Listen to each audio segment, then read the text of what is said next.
Magandang gabi mga bossing. Alright, sasagutan natin. Isosolve natin ang puzzle na ito. Pinost natin, no? Yan. So, nakaumang. Yan. Sulong ang pula. Paano talunin ang itim? O, yan. Okay. So, ang itim papunta dito. Ang pula pataas. Pataas.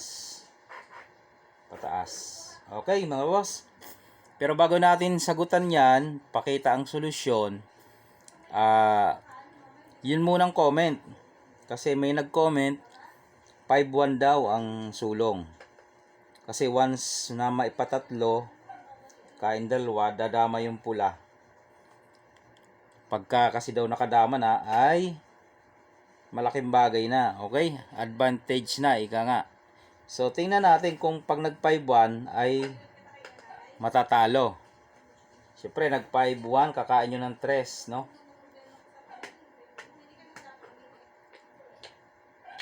Kakain naman ang pula ng 2. Ayun. Tama nga, dadama na. Isang step na lang. Oh. May tablahan pa rin mga boss.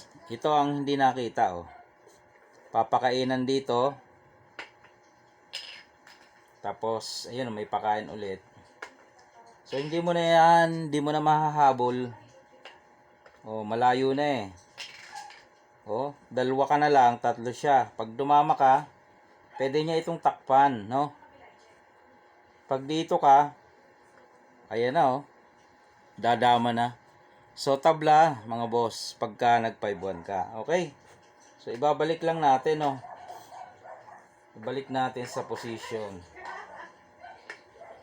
Okay. Dito. Para makita.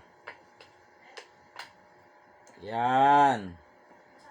Oh, so ibig sabihin nasagot natin doon na kapag nag 5-1 ay tabla. So, paano naman mananalo? Okay, ganito naman 'yan.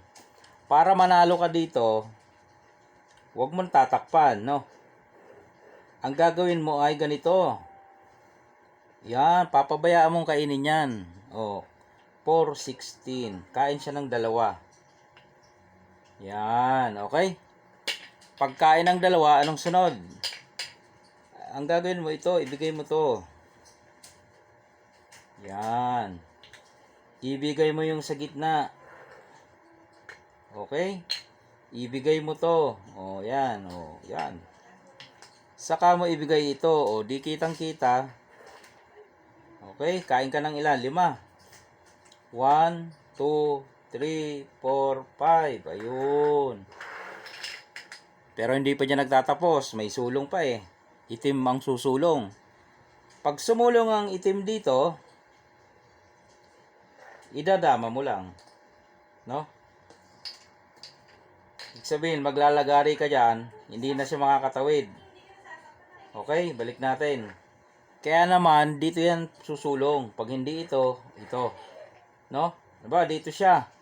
Siyempre, wala ka naman yung sulong. Dadama ka na lang talaga. Ngayon, kung iilag niya yan, ay pupunta ka sa gitna. O, diyan ka naman maglalagari. Hindi na ulit siya makakatawid. Okay? So, balik lang natin ha. Dito siya, dumama ka. So, hindi na siya iilag. Tatakpan niya ito. Yan ang pinakamalakas niyang sulong. Baka sakaling makatabla. Tatakpan. Pag takip, dito ka. Yan. O. Sulong ngayon siya dito sa gitna. Dito ka naman. Yan. Siyempre, dito lang siya. Alangan naman dito. Dito lang siya. Okay. So, dito, magkakaroon ng tabla pag mali ang sulong ng pula. Halimbawa, dito siya. Ayan o. Tabla na yan, di ba? Halimbawa, dito siya. Ayan na. Halimbawa, bumalik siya doon. Ayan na. Ayan. Doon magkakaroon ng tabla. Kaya naman ang tamang sulong dyan ng pula, dito sa likod. Yan. So, ano ang sulong ng itim? 2 lang naman yan eh. Dito o kaya ay dito. Okay? Pag dito siya, dito lang. Oh. Pag dito siya, ganun pa rin, dito lang.